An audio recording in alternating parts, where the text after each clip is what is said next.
Welcome to the Blind Apex Podcast, where amateur club racers tune in to get faster.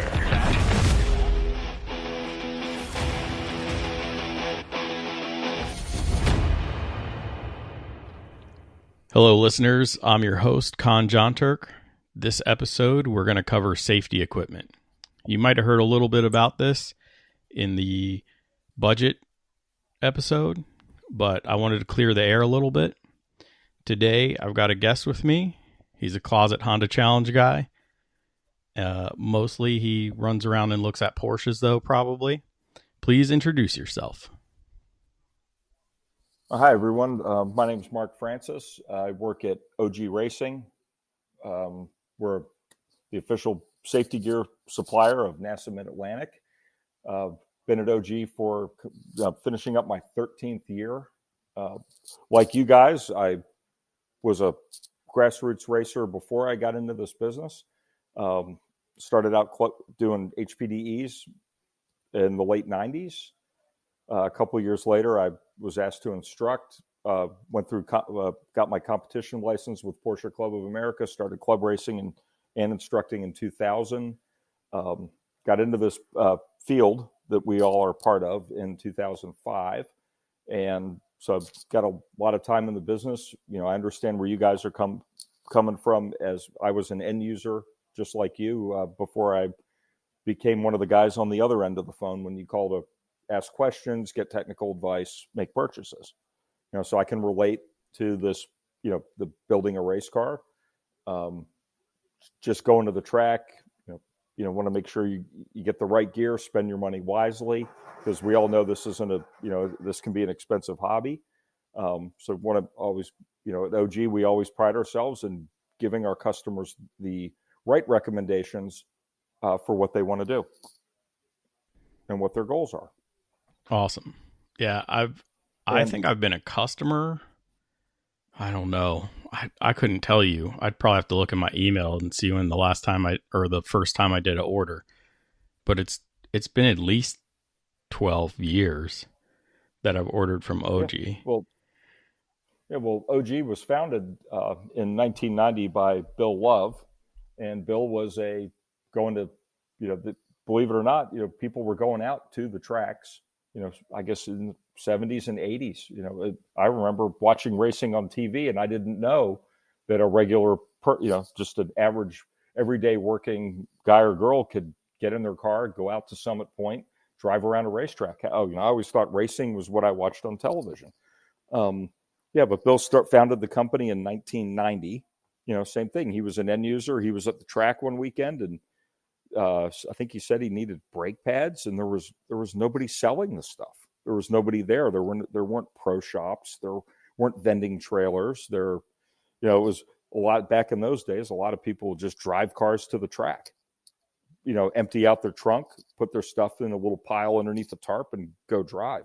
The industry's really evolved, during the time we've been in business. So he started out doing track days, got into racing a little bit, then put a driver in a race car. As the business grew, he didn't have time to race. He was, growing us to what we are today. We're in our 30s. We're finishing our 32nd year in this industry. So we do have we have enthusiasts on staff. We have other racers in the building. We have guys that have run shops. Our coworker TJ had his own shop. He builds race cars. He's worked for race teams. He drives as well. We've got Chris in our office, Chris McCrone. Chris came to work at OG, got into HPDE. He's a solo driver now in his Subaru BRZ. Got Livy Willis, who does our social media. She's got a Spec E30. She got her comp license last year. She's done some racing. She'll be racing again next year. And, so we're the same, we have the same interests, and we all drive just like you guys do. Yeah. I remember, the E30 and all the posts coming through, and I was like, why won't they build a Honda Challenge car over there? We're way more fun than the E30 guys, but I know. Yeah, I mean, I would too like, much fun I'd like sometimes. to jump in but- one and race with. Yeah, I want to jump in and race with you guys one time, at least. We'll Good see. group of guys. The guys in the Northeast, Dylan's building a volunteer car, so he's looking to help out the volunteers and get them seat time. So you might be able to swipe some seat time in the Northeast if you venture up that way. Oh, yeah, I need to get back up there. Yeah, I mean, we're going to start traveling a little bit. We have the Mid-Atlantic region has a crossover with them in New Jersey. I don't know if you're coming for that. And then we have the crossover with Great Lakes. 2023. Oh man, now you're putting me on the spot. I don't have that up on my schedule yet. Let's see if my wife put it on our joint calendar. Yeah, she's probably pretty good about that. I want to say because I've been to the crossover one with Great Lakes up at Pitt. That's a fun track. Yeah, Pitt is July. Yeah, it's not on my calendar yet. Probably because I'm not going to go. But I need to dial everything in so I can make nationals. So I may not do a crossover. I may see if there's another group running pit race that weekend or that month, and then get more pit race time. So you've covered the history of OG, buying brake pads out of the back of a pickup truck, and the experience of your staff. What kind of brands and gear do you carry? We carry, which that's one of the things with our experience is we pride ourselves on carrying the best brands. We have a large inventory. We do have a full service showroom. Think of it as going to the Gap, but for racing gear. You can try suits on. You can sit in seats. You can try gloves. Pick up brake pads. Pick up your fluids. Anything else you may need before you're going to head out to your track day. We are one of the largest, if not the largest, distributor of Sparco. It was one of the first brands that the company picked up back in the early days.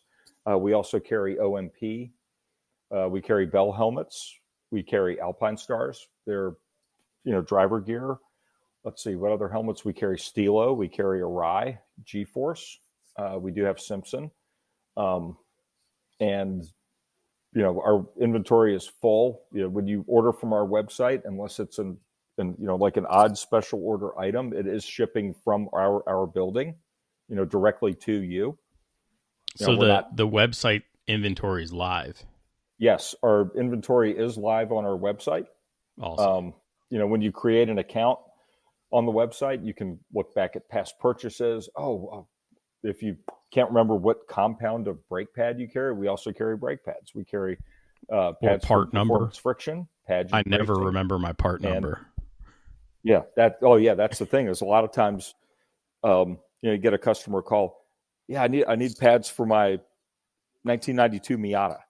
Oh, and our staff, being that we're experienced in this, if you don't know the part number, we do. But if you've set up an account online on our website, you can look at your purchase history and say, "Oh, that's what I got last time." So I don't need to call Mark or call Chris or call TJ or Jay or David. Right. Our sales staff. And again, what the inventory is live. If you click on an item and it'll tell you if it's out of stock. But we do have an extensive inventory, and it is rare if we're missing something. And it could just be cross if we had a big run on something before we could get resupplied. But we carry an extensive, inventory in the millions of dollars that's in the building, on the shelves, ready to go. We pull it off the shelf, put it in a box, and it goes out the door. We pride ourselves on quick turnaround. 98% of our orders will go out same day. If you order before 2:00, it's going to get out the door and on the way to you. And you deliver to the racetrack sometimes, because yes, I was talking with Steve Brown. I have been known to, either myself or one of my coworkers, we have been known to bring product to the track. If you got a last minute need, you're already on your way to VIR or to Summit Point, and if one of us is coming out that way, we'll throw it in the car, bring it with us. I've delivered seats to the Well, track. I think it was brake pads he needed for comp school. So it was pretty important. I'm not sure how you leave Yeah. that one off the list, but some Well, it's people funny, do. putting my end user hat back on. That's some things. You're getting excited to go. You're checking over the car. You're, you get the pre-event jitters. Everybody still gets them. You get excited. You're going to the track. You're going to spend 2 or 3 days having fun, driving your car really fast and not having to worry about being pulled over. And yes, customers tend to forget things sometimes. That's normal. And that's what we're here for. We'll do what we can to get you something if you need it last minute. Yeah. And it's also important that for people to know that it says OG Racing, but it really means everybody at the track. I peruse your website all the time because I need stuff all the time, or I dream about stuff all the time, like carbon fiber helmets and things. But yeah. you guys carry radio comms for instructors. You have Yes. stuff for as people evolve through the HPDE system. I spent 12 years in the NASA Mid-Atlantic Tech Shed. I can tell you that as you pick up speed, you need to start worrying more and more about your safety. Okay. Yes. And so you guys have gear. I think you guys have everything but roll bars for cars. And I don't know if you have the ability to order them, but that's like the missing piece. We are a dealer. Yeah, we are a dealer for Auto Power, for the bolt-in stuff. So if we don't stock a lot of those, obviously for space reasons. They take up a lot of space. They do their stuff build to order, so we can get them, and usually it'll just take depends on their time frame, their production schedule. But yeah, we do carry those. We will have those shipped directly to you. Yeah, so really for the customers who are out taking a street car and turning it into an HPDE dual purpose car.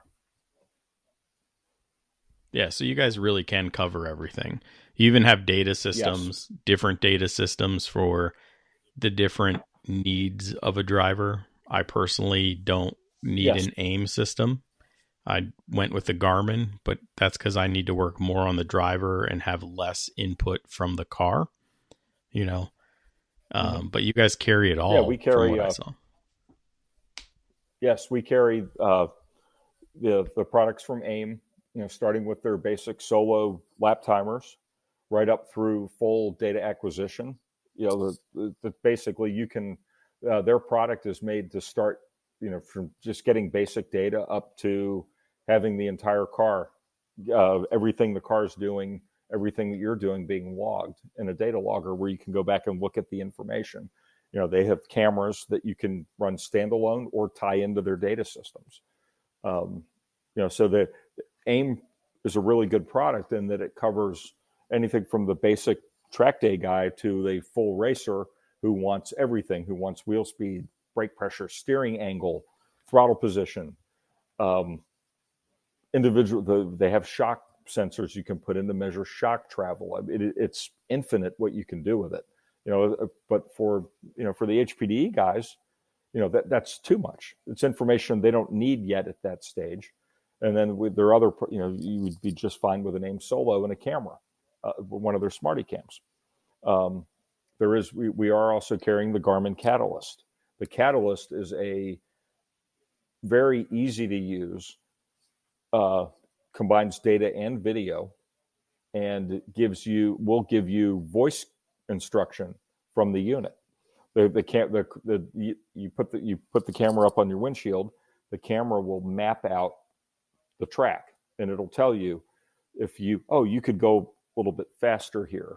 I'm paraphrasing, of course, because I'm not sitting there recording the data myself and telling you, but it will talk to you in real time, and then you can go back and do post session analysis, and it'll break track down into segments, but it's very user friendly.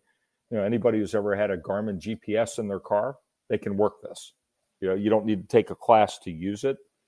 And you can get a lot of good information out of a system and of course, being that it's one of their products, It just works really well. Excellent. Yeah. We do carry, so we do have the, everything from you're going to your first track day.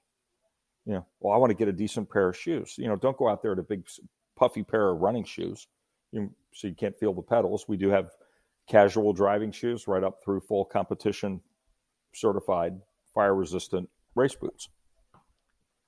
Yeah, and you carry, some of the long anchor gear for racers who need to do their own alignment or want to do their own alignment or check it trackside. Yes.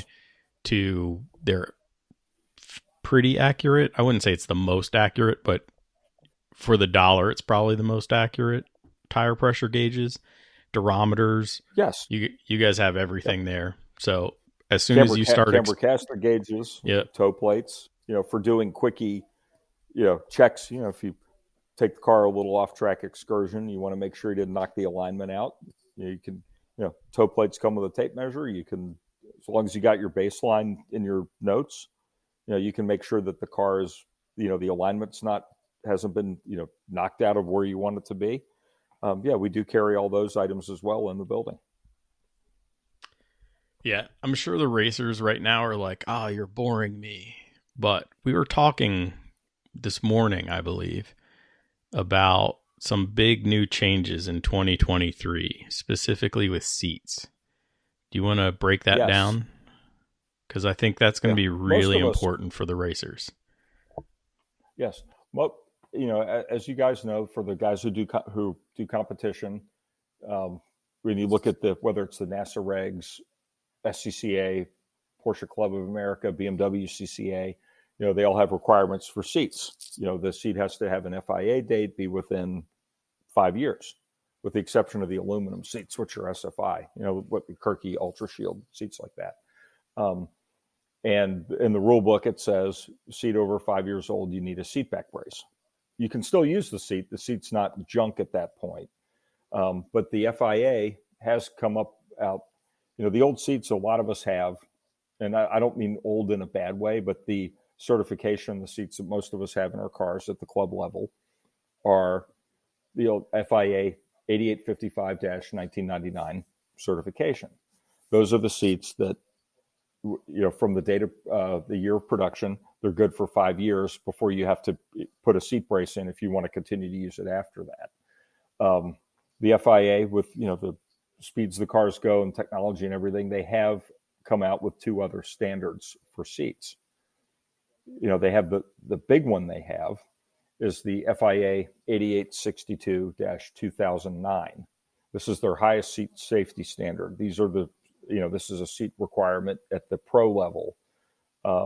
If you're running, any, FIA sanctioned racing in Europe, in the case of the US, I think IMSA requires these seats now. The 8862 standard was a different way they tested and where the seat could take higher G loading. The standard is a quasi-static standard, meaning the seat is fixed and the loads are applied by hydraulic rams to the head area, shoulder area, and pelvis area of the seats simultaneously. And then they measure G's both lateral and rearward testing, where the seat has to meet a certain requirement.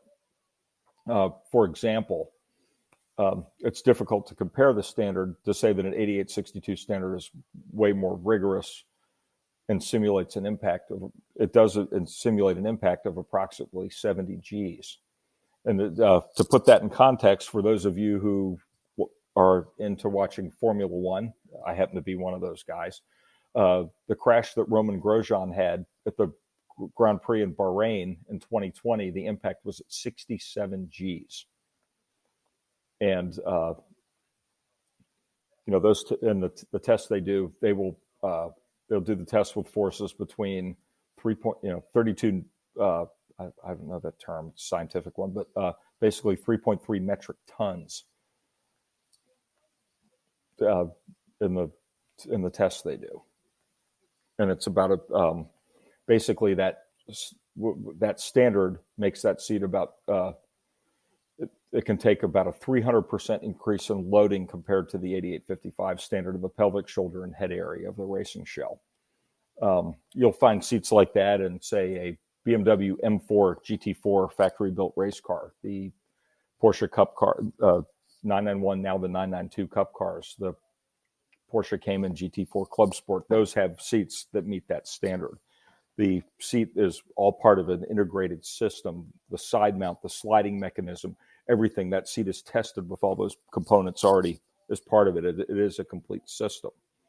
Now, but for our purposes, at the club level, guys, the new standard they have come out with in the 8855 standard is the FIA 8855-2021 standard. And what they with the introduction of this standard, they brought it in to eventually replace the 8855-1999. And it has increased the safety and is much closer to that highest FIA 8862-2009 standard, but at a reduced cost, which will result in bringing, they're going to basically make this, this standard is going to make this better technology, safer seat more accessible to, us club racers. That those 8862 standard seats can be 10,000 around up to and even past $10,000. And for a guy racing on a budget like me, and like I imagine a lot of you in the audience, that's, we can't do that.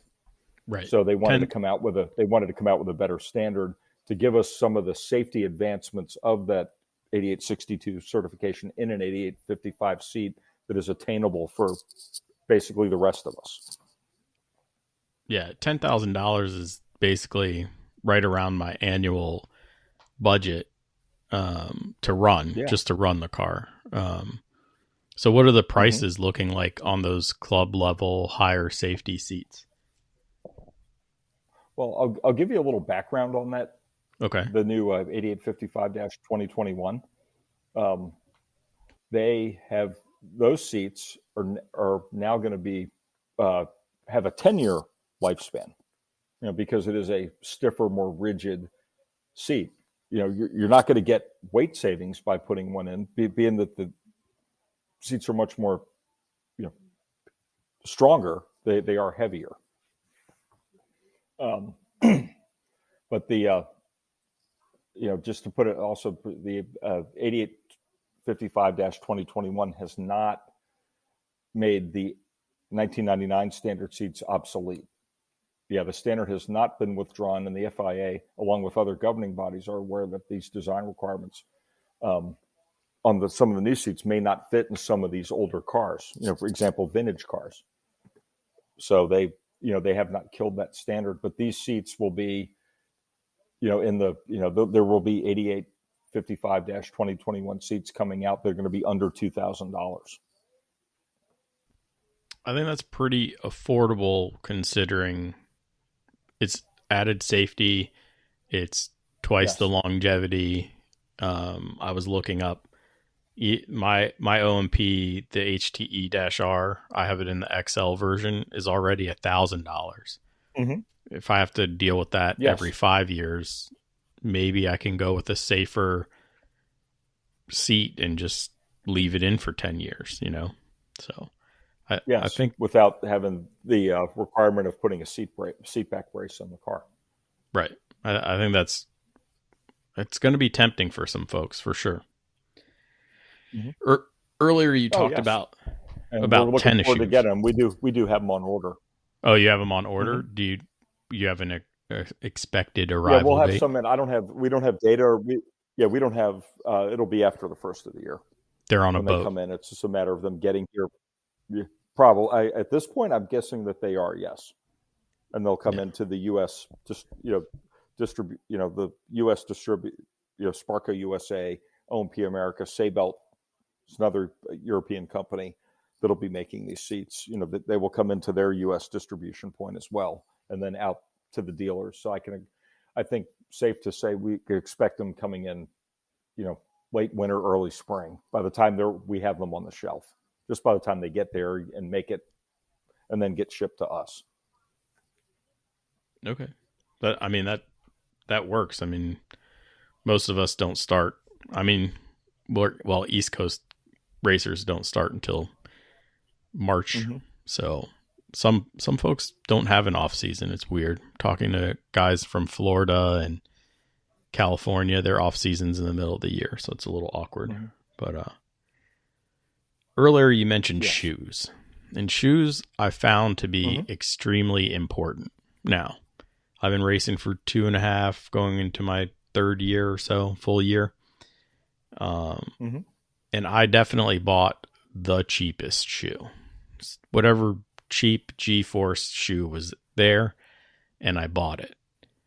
And I can tell you as a racer, it was probably a bad idea. Now, I don't know what kind of recommendations you have, but I know getting in and out of my car in any type of weather, or if it's cold, or as the shoe has worn, it's got worse.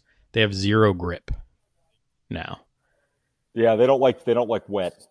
Yeah, they really don't. I'm to the point where I put a textured carbon fiber floor plate just to get grip in my floorboard on my car, you know? Yeah, When I if you're maybe trying to just need a climb better over the shoe. door bars. Well, they're all going to be a little slippery. You're racing your car now. There's no more carpet in it. There's no more pad on the floor. You got bare metal. Yeah, and you get into the car on a rainy day. Seat's wet. You put your feet down on the floor. I see what you mean. They slip.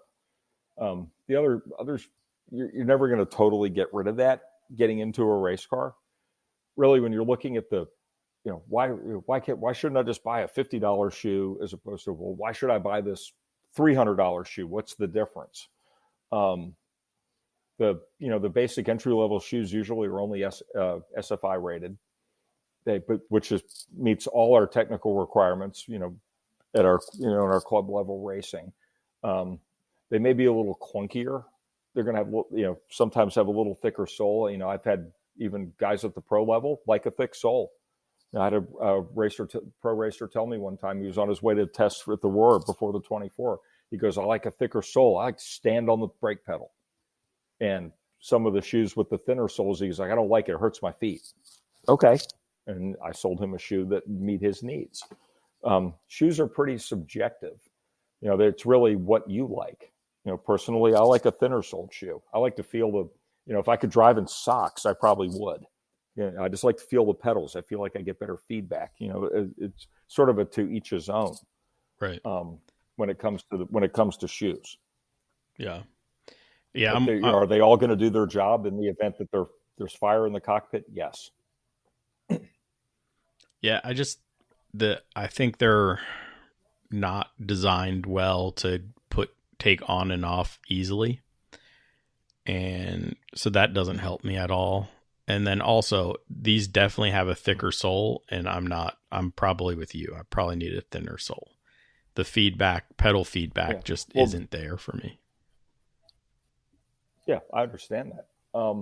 When you get into some of the nicer shoes, and some of the manufacturers have a drawstring is not the right term, but I have like a little, where you turn a knob and it pulls the laces tighter for you. So when you want to get out of them, you undo the Velcro strap, turn the knob the opposite way, they loosen up and they slide right off. It's a pretty nice feature.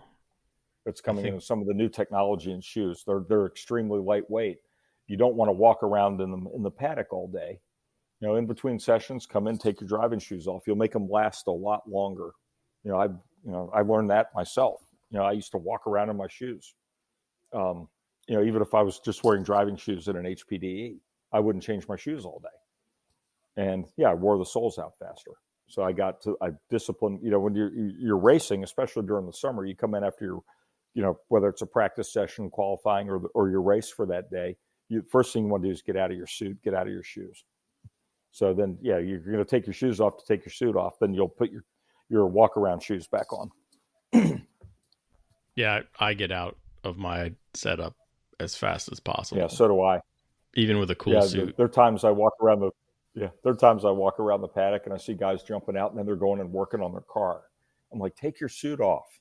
Don't get it dirty. Don't get grease on it. Don't get oil on it. Don't get, you dribbled gasoline on it. If you're going to fuel your car, get out of your suit, then fuel your car. Yeah, it's one of my little pet peeves on the pet when I'm in the paddock. I'm like, no, why are you jacking your car up and getting ready to go take your suit off? Take a couple minutes, get out of your gear. Oh, sometimes they don't have a couple minutes. I've been there. I definitely didn't have a couple minutes. I barely made it to grid before the 3-minute mark. So, yeah, sometimes you're rushed. Sometimes you don't prepare well, or you're thrashing so hard. You know, my wife is like, "Get dressed. I'll torque your wheels and stuff, and off you go." Mm-hmm. So, I'm gonna have to come visit you guys because I need the gear I bought got me through comp school. It's got me through this 3 years now, but the other thing is there's no ventilation. Now I realize that they're not supposed to be ventilated, but this stuff is super thick. And in the summertime, my footwell gets super hot. I don't know if there's anything I can do shoe wise about that, but it gets pretty warm. Yeah, you might want to put some of the reflective matting along the tunnel, everything to try to keep some of the heat out. Yeah, I get that in the front end, the cars where the engine's in front and the transmission's, right there next to you. Yeah, it gets a little hot in there. I imagine your car, you get in a Corvette, Mustang, BMWs, it gets a little warm. It's funny, in a rear engine car, you don't have to worry about it. Everything's behind you. So you don't get as much of the radiant cockpit heat. But you brought up an interesting point when you said, "Oh yeah, I've got to wear a suit. It's got to be hot to do its job." Well, not exactly. With the suits in the driving gear wear and in the suit arena, there have been a lot of advances in the suit technology. I remember the first suit I bought. I still have my first driving suit. It's hanging in a closet upstairs in my house, and I pulled it out one day because I was cleaning out the closet. And it's amazing how heavy that suit was. I could wear it out on a cold, like today. We've had that. It's in the 30s, been rainy. If it wasn't rainy out, I could wear the thing outside, go out and do yard work and be warm. Suits are designed to keep flames and heat away from you. But with the advances that the manufacturers have made over the years in the suit technology, the suits have gotten lighter. They have gotten where they breathe, but they still will give you that time to get out of the car in the event of a fire before the heat and flames get to you. And it's really nice now that, with these stretchy Nomex fabrics. Sparco has a fabric called Hocotex, and Hocotex is a different, I'm not going to bore you with all the technical details on it, but Hocotex, the way that the fabric is made, you have a suit that is a single layer, but it provides you with 3 layers of protection. It meets the same burn time as the 3-layer traditional Nomex multi-layer suit. And even in the multi-layer suits, and manufacturers still make them, there's nothing wrong with them. I have a multi-layer suit, but it's the current one I wear now was 8 years newer than my first suit. And my suit now even would be considered heavy when you get into the higher end suits that you utilize that lighter technology that almost you think of like sports fabric. It's moisture wicking. Oh, it's great. Yeah, you're not going to wear it in a race car because it'll stick to you if it melts. But they have now fire resistant material that can provide some of those properties of the moisture wicking sports fabric to pull the heat away from your body inside. You can almost feel the airflow through it. It's fascinating. Yeah. What I remember from when you and I started, I got to buy I had a 2-layer suit that weighs probably 5 times what a multi-layer suit, a nicer suit weighs now. And it makes it, you're not as hot. As we all know, you drive a race car on a really hot day, and August at VIR, it's hot. You get out of the car, you're sweating, you're tired, your body is consuming, the fluids you put in it beforehand to keep you from overheating. And these, the new modern suits alleviate a lot of that. Yeah, the heavier suits that we've all had to deal with. The heavier suits, to me, they're a little fatiguing. I don't think they fit that well. And maybe that's just how I bought it. Instead of coming in to get fit, I was just buying online because it was on sale. Yeah. Well, that's one of the things, you're in a position, you live in the same state where we are. You're not terribly far away from us. It'd be worth it, when you decide you want to upgrade that suit, come to our showroom, try suits on, spend an hour, spend 3. But we've got an extensive inventory of suits. So if you or any of your listeners ever want to come in, you're not going to come in. Oh, here, I got 3 suits you can try on. No, I probably have 400 suits you can try on. Wow. Should you desire. You get into colors and different sizes, different colors, different manufacturers, different number of layers, different designs. We've got it's all there where you can put your hands on it. You can go in the changing room, put it on, walk around in it, sit down in one of the race seats in our showroom, see how it's going to feel, around your shoulders and around your torso area when you go to sit in driving position like you would in your race car. I tell everybody, when I talk to customers that just happen to call the sales line when I pick it up, how far are you? I live here. How far away are you? Oh, like 2 hours. You really should. You're buying your first helmet. You really should come down. Oh, you'd need to be our fit sales for staff. that. We're good sure. enough. Yeah. Well, I mean, we're all experienced enough. We all know what fits, and we know what fits on certain body types. We can get you close. Get it right most of the time. But when you're buying for the first time, it is worth it to try the things on. Try on the gloves. Try on the different shoes. Try on all the different manufacturer helmets. They're all cut. We all have, our bodies are all different. Yeah. We're not like we're not stamped like a car, that we're all the same. So it is worth it if you have an opportunity to try on, to sit in a seat before you buy it and put it in your car, to try that suit on before you buy it and put it in your car. It's worth it. Save you a lot of back and forth shipping. We'll do that. If you were to buy something online, we send it to you. This doesn't fit quite right. We'll get you squared away so you end up with the right stuff. If we got to ship you another suit, have that one come back, helmet, shoes, not a problem. Our feet are different, and the manufacturers can't make. There isn't some magic thing that will fit everybody. So it's definitely worth it to try this stuff on. When you're ready for a suit, come on out, spend the afternoon till you get the one that you're happy with 100%. Well, I actually, you mentioned the moisture wicking stuff. That's near and dear to my heart because we do a lot of hiking. And so I would say 80% of my wardrobe is some moisture wicking something. Oh, and I totally wear it under my race suit. And I've been warned that it will just melt to me. And yes. I probably need to come in and at least see what you have for undergarment stuff, Oh, we can get it. We can get it. Excuse my dog. Tucker. Tucker. Stop. Tucker. Come here, dude. Hey. Come here. The life of a dog owner. Yeah. Somebody came and knocked on the door, huh? Not at the door. I think it's just he'll bark at my neighbors when they're bringing their dog out in their yard across the street, and I try to explain to him. Of course, he's a dog, that you can't bark at somebody that's in their own yard. They come in your yard, come up to your front door, and stick their head in the window. Then go ahead, please bark away. Yeah, all he sees is motion. Yeah, but back to the undergarments. Yeah, there have been advances in the undergarments. The Nomex underwear is now not as hot and bulky and heavy like a sweater like it used to be. There are, all the manufacturers, whether it's OMP, we have another brand called Track Gear. Track Gear, that's one of the things they pride on, is their stuff being moisture wicking but fire resistant.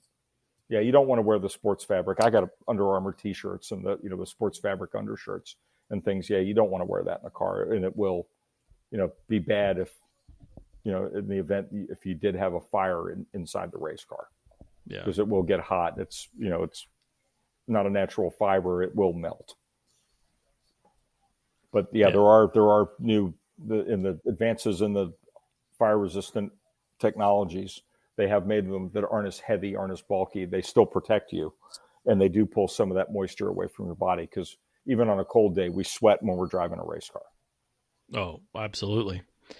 We sort of glossed over helmets a little bit. I think it's super important. I rode motorcycles basically my entire life. To have a proper fitting helmet. Now, it's a little different when you race cars than it is on the street with a motorcycle. And the helmets are different. So anybody who's in HPDE, who's like, I'm wearing my motorcycle helmet, you don't want to do that. I know it's allowed in the early stages. I know it's allowed, but you really, you don't want to do it, like Mark said. But so I have a budget G-Force. My only complaint with it is its weight. Looking it up, it's actually not that heavy in comparison, but they're lighter options. It actually has good visibility. Now, I tried on, I don't know, 4 or 5 different budget helmets, and it happened to be, for my facial structure, the best visibility. Yeah, it works for you, and there's nothing wrong with it. It's passed, it's passed the same SA, Snell certification that a more expensive helmet would. So it will do what it is supposed to do. And it's funny, when I talk with customers, they're like, "Oh, I need a carbon fiber helmet," because it's lighter. And then when you start looking at helmet weights, I've got a carbon Kevlar composite helmet, and I think it weighs 3.3 pounds, and the carbon version of it weighs 3.1 pounds. They go up in size. I can't say all of a certain helmet in carbon or composite version weighs this much, because obviously bigger head, bigger size helmet, bigger shell, more material. So there is variance. You can't compare a small of one against an extra large and say, well, wait a minute, why? Right. They should be the same. No, they're not. But helmet fit is very, very important. It's very common also for some customers who end up buying a helmet that's too big. The helmet needs to be snug. You don't want it to come off your head. But also all our heads are shaped a little different. We don't have there is no really one size fits all. Between the different brands, some will fit better on certain types of heads than others. That again is where it comes down to be, importance of if you are in an area where you can try them on, try different brands on. One brand, you may decide you're going to pick brand X. I want brand X because my buddy has it, or all my friends, all the guys on the internet, or all the guys in our group on Instagram say, buy this helmet, but that helmet may not fit you. So, be very, that's one thing we advise people on the phone. You're buying a helmet for the first time. We ask a lot of questions. We have you take a measurement of your head. How's your head shaped? Is it a more oval shaped, or is it more round? These are all very important factors and very important pieces of information to help you select a helmet that's going to fit properly, be comfortable, and not a distraction. If you get a helmet that doesn't fit right and you start getting a headache after you wear it for 20 minutes, that's not good. Because if you're out on the track and you start feeling it, then where's that little bit of focus in your brain going? Oh, I don't like my helmet. It's pushing my cheeks together too tight, or it's pushing on my forehead, or it's hurting the back of my head at the top. Helmet fit is very, very important. You got a G-Force, you said, but it fits. You just said it met my needs. I like the eye port. It fits the way it fits around your face. There's nothing wrong with it. Could there be something out there that may fit better? Sure. But it's not a guarantee. Oh, if I go out and buy $1,000 helmet, is it going to be better? Not necessarily. Yeah, I think for me, I'm too hard on helmets to that's my drawback to getting a carbon one, because when we're doing jump drills and stuff in impound, I'm definitely banging my head on my way out, and I I forget it. So I literally trailered it home where my helmet was in the passenger footwell of the race car from VIR all the way home for 4 hours. So it definitely So it tumbled rolled around a around the little whole bit. trip. Yeah. So I don't feel I'm necessarily responsible enough for, that expenditure for a carbon fiber helmet. But if you talk to me on Sunday afternoon when I get out of the car from a 45-minute race, if I could take my 3.4, 3.5 pound helmet and make it a 3-pound helmet, I'll probably spend the money. Mm-hmm. And so that's where I'm personally torn, because that half a pound for 45 minutes on all the turns, the G load you're putting through on your neck, you get tired. It will add up. Yeah, it'll add up. For sure. But one thing you said, you have kids, right? No, I have a race car. Oh, you don't? I need to write my race car off as a dependent. IRS, if you're listening, that dependent. That's right. It's a person, I swear. Well, give it a name and get it a social security number. Right. Born in 2007. Yeah, but I was. Yeah. Well, what I was going to say was, take care of your gear like you take care of your kid or your dog. You wouldn't leave your dog riding in the back of the race car on the ride home from VIR. I always, me personally, I'm very funny. I'm very funny about my gear. I keep it. I had an opportunity one time to drive a friend's car, and I didn't bring my stuff. And he's like, "You can just wear my helmet." Yeah, his helmet would fit me, same size. But I was like, "Nah, I'm gonna get in the race. I want my own helmet. I want my own gloves. I want my shoes. And when I get out, I make sure the Velcro strap on my shoes aren't just flapping around where they're going to snag on things. I loosen them up. I put the Velcro back where the straps, close them. Put my Hans goes in its sleeve before it goes into my gear bag where I keep my gloves and my shoes. My helmet, I'll let it air out, but I'll put it somewhere in the back of the car where it's not going to roll around. The tow vehicle, whatever you want to call it. And yeah, I think you'll find too, if you do decide to splurge a little bit on a nicer, lighter helmet, I don't think you'll leave it in the back of the car, even if you make a checklist. Yeah. I tell customers too, have a little checklist before you go to the track. I have those when you're packing your stuff up. I have all of that. I actually did a glove upgrade because I checked it off that I brought my gloves. I have a big duffel bag, carries my suit. I have multiple balaclavas. I have multiple pairs of socks because I sweat. I have multiple things, right? And but only one pair of gloves. Swore they were in there. Had to be in there. Everything else was in there. Gloves got to be in there. Yeah. We show up at VIR and I have no gloves. So I have to walk you're down. Laying out all your gear, get ready to get dressed. Yeah. No gloves. So I jump in the race car, I'm getting into my gear, right?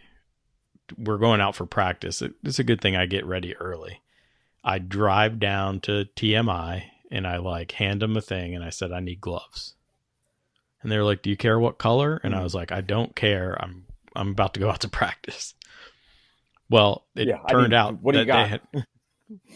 They're like Pyrotex or whatever, but that style of glove I like better than the style I had before. So I now know that.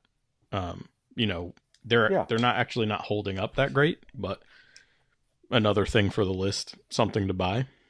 But I think that's my only gear upgrade. Come see us, oh yeah. When you come see us, we got we have lots of gloves to try. And try them on different size. Reverse stitched versus traditional stitch, different kinds of material on the palms. You'll never know what you really like yourself until you try them all. Yeah. I'm definitely a reverse stitch we have guy. We have a steering wheel. Yeah, we have a steering wheel we can pull off the wall hanger and let you hold the steering wheel and see, I'm going to like this. Yeah, good gloves. Yeah, that's another important piece of the puzzle. If you got gloves that are slipping, where you start gripping the wheel tighter, you're tightening muscles, you're expending energy that's taking away from your focus of what's going on in front of you and around you driving your race car. Yeah, It's the all these actual little gloves things I that add had. up to helping reduce fatigue. Yeah, fatigue, distraction, comfort. Overall comfort is really important in the car. I love my seat, Yes. but it after a year, not a year, we had 4 events in this seat in this car. It was in my other car, so I got a couple years in the seat. I love it, and I thought it was set right where it needs to be, but I need to adjust it. Right, I don't need a new seat. I need to just move it up just a little. Right. Yeah. How many seats do you guys keep on the floor normally? On the floor? Yeah, when you guys are we probably in the showroom floor. yeah, on our showroom floor, we probably have over a dozen out on the floor. Yeah. It's space constraints. We can't put them all out there, but we've got, a couple hundred of them in the back. Yeah, at least. So when I went, we try to have the different sizes out there where you can sit in them, but we can always pull one off the shelf, set it down on the carpet, stand behind it, and still let you sit in it. Yeah, when I went, I don't think there were any halos on the floor, but there was. That could have been. There was a little time where I think we were waiting on back orders on a few of the models of those. Well, I think you only had one left. Sold the last floor model. We just had, there was a stretch during with all the supply stuff that's happened, during and post COVID. Yeah, there was a time where we sold out of a couple models of seats before we got more. And then we had this break in time between when we got rid of the last one we had in the building till when the next truckload of them showed up. Now our floor now is, I don't think we have any empty stands on the display stands where we mount the seat where you can sit down in it. Well, but we also can't put every model of every seat out just because space constraints. Because we still want to have other products out there too. There's 2 different versions of my OMP HTER. There's the XL and the regular. I think and there's the R400 version. Right, correct. I think when I went, there was the skinny version of this seat out, and there was the XL version of the WRC. Yes. Which dimensionally is the same. It's basically an unhaloed HTE as far as measurements. Yeah, they are within half a millimeter, I think. Yeah, but right. the way the thigh bolsters are and everything, they're very similar. So you could feel how it's going to fit shoulders and down. It just didn't have the halo. Yeah, so I fit really well in the WRC, but I knew I wanted a halo. I squeezed into the non-XL,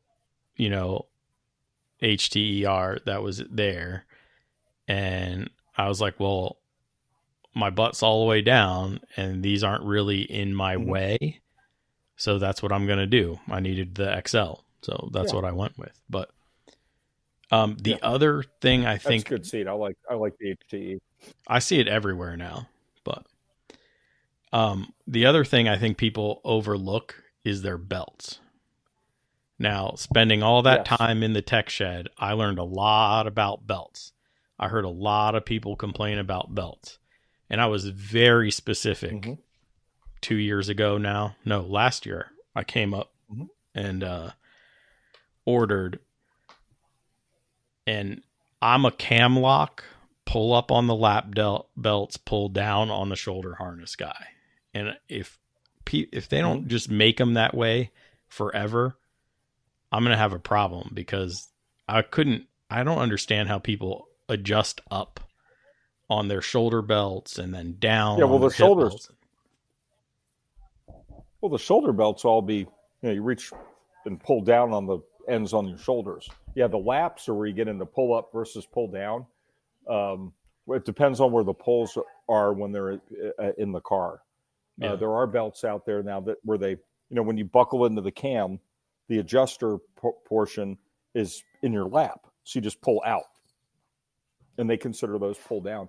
But if you have to reach around the sides of the seats, in some cars that doesn't work, like a Corvette with a really tall transmission tunnel, a Miata, you're not going to be able to reach between the seat, reach outside the seat on the tunnel side and try to tighten that your in the when you're on the driver's side, it'd be your right side lap belt. You're not going to be able to do that. And then, of course, it comes down to the materials. When you get into belts, like the nicer belts now, the material is softer. So it's all the adjusters, everything are, they're nice in aluminum, and everything, they just adjust really easy. And that's one of when you get into the higher end belts, that's why it just, you pull on them and they move. And then, but when they're locked into place, they don't. But it's the ease of adjustment, especially doing a quick driver change. If you're doing endurance racing where you're sharing a car. Yeah, I think you have that 5-minute pit stop you do, like it with Chump or AER or WRL. You want to get the car fueled, get the driver change, and get them out. You got, you're watching the clock. You want to do it quickly. Well, I was fortunate you guys had a set left, because I gave the. I can't remember who I was working with at the time, but I gave them my requirements, and they were like, "We have one left," and I was like, "I want it. I want it right now. I don't care if it's pink. Like, I need that setup. You're not going to get me doing weird stuff with my belts. That's the belt setup I need." Yeah. Is there any other general? Go ahead. Oh, I was going to say, in the general vein of what we've been talking about safety gear, and I know you and I were talking offline before. This is out there for the guys getting into the hobby. Look at your safety first before go fast parts. That would be one of my pieces of advice. If you get to the point you're soloing in HPDE, you're committed. So then it's time to think of safety, proper safety gear. I see a lot of guys, they come out, I just got my new Corvette, and, I've done 2 track days. Now I want to go get a tune. Why?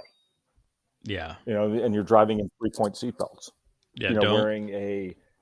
Wearing a heavy, cheap helmet, wearing your tennis shoes, no, I always understand you're going out for the first time. You want to see if you're going to like this madness that we've all gotten into and been sucked into and continue to do year after year.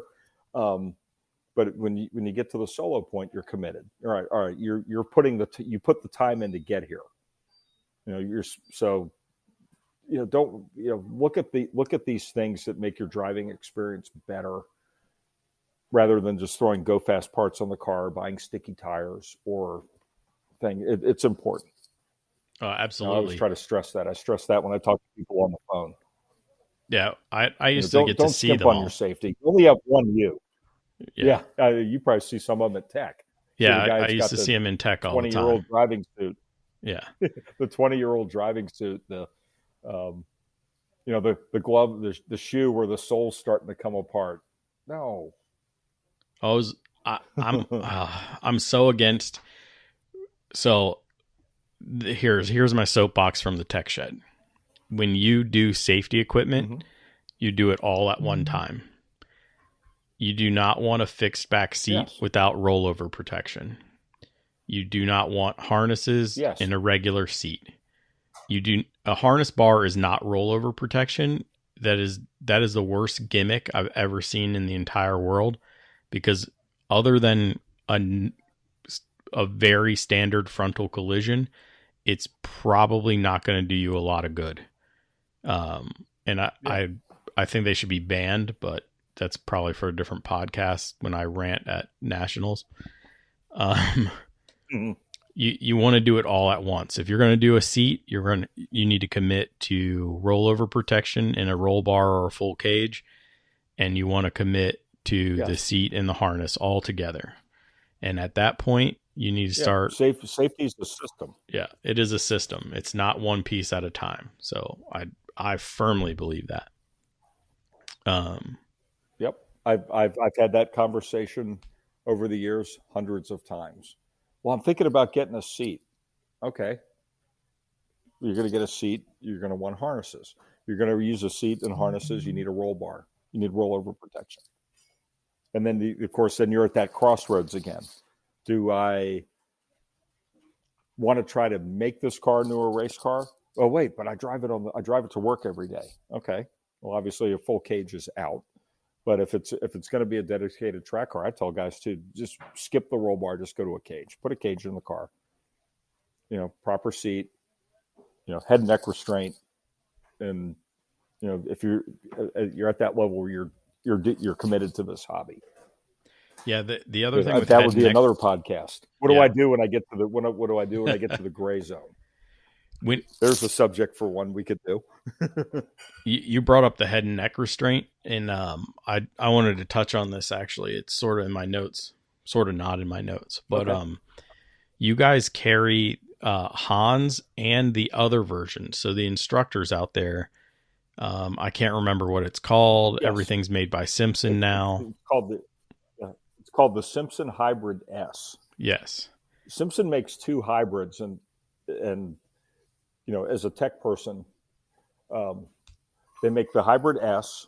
The Hybrid S is the expensive one. Everyone's, they get sticker shock when they see the cost. It's a little over $1,000 now, but that's the only device that was tested by SFI and the FIA for use with a 3-point seatbelt. So for the instructors who are jumping in, you get your HPD1 student that pulls up in a brand new C8 Corvette. He's never been on the track in his life. And you can wear that device in his passenger seat with a 3-point seatbelt.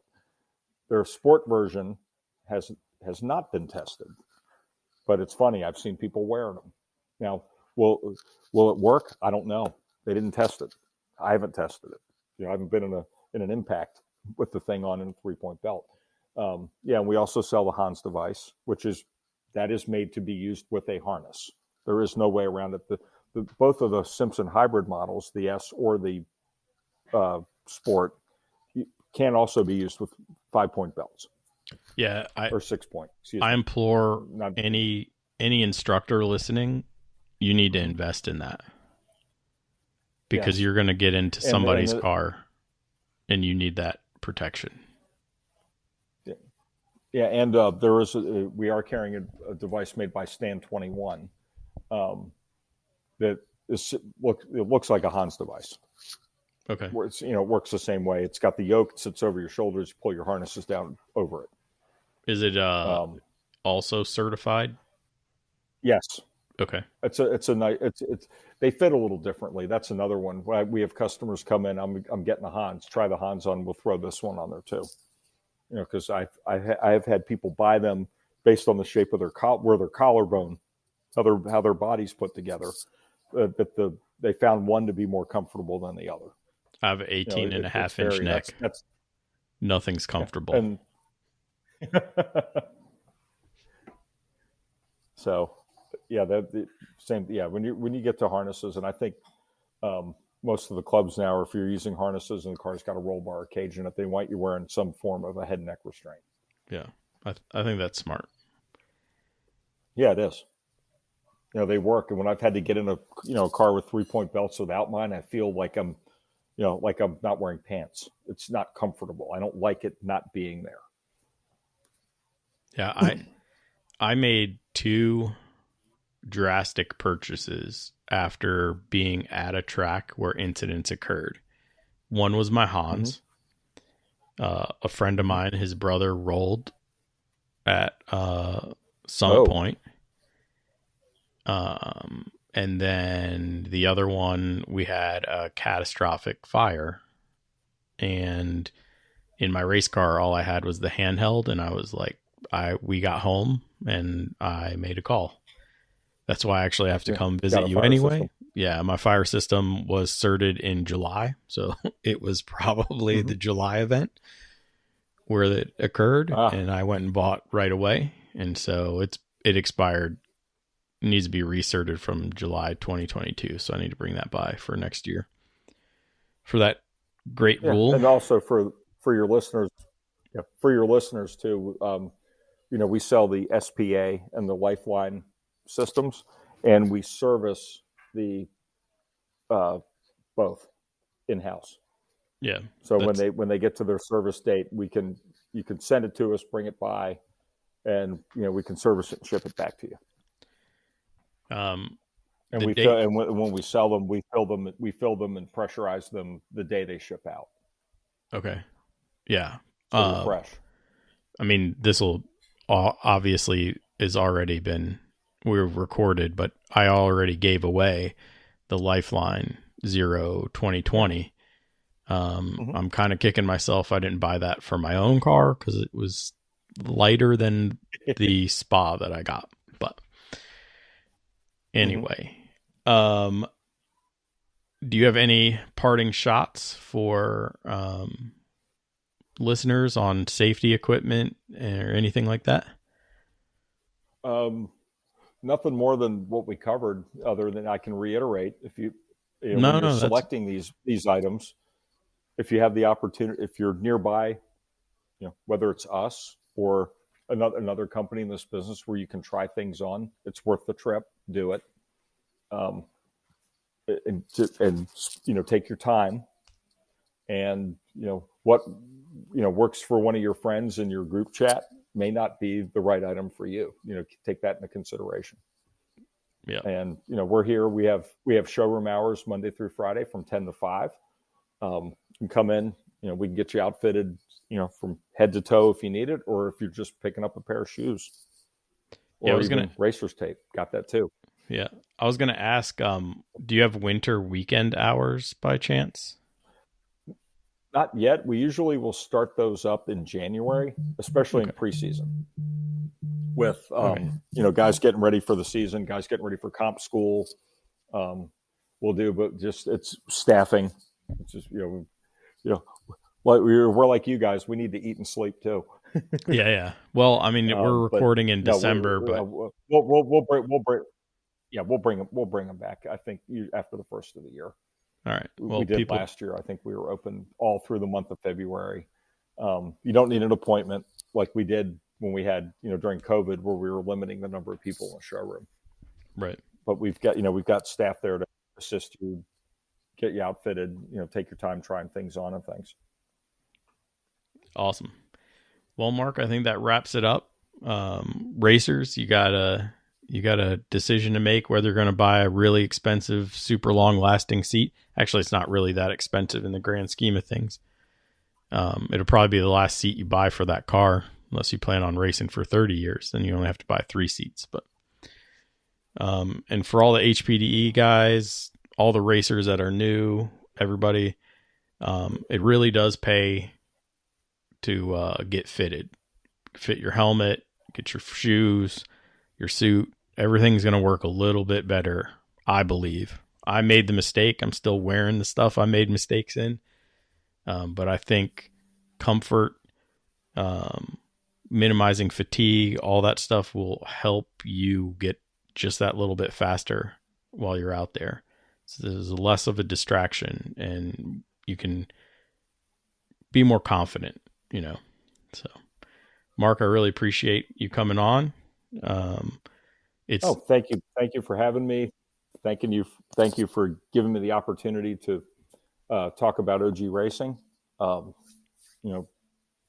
I said before, we're racers like you guys, or HPDE guys like you guys. We're using the stuff. We're not just reading a script and telling you to buy, XYZ just because we have it. We full service showroom, fully stocked warehouse, and happy to help anybody, answer any questions. Con, you always see me in the paddock. Just look for the guy in the West Virginia University baseball hat and the Chucks.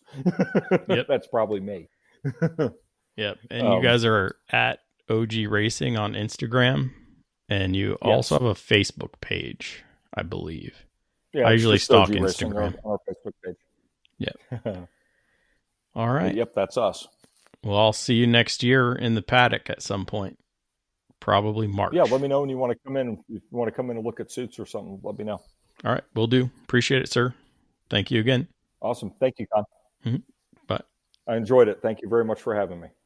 Until next time, keep working on yourself, keep working on the car, and let's get faster.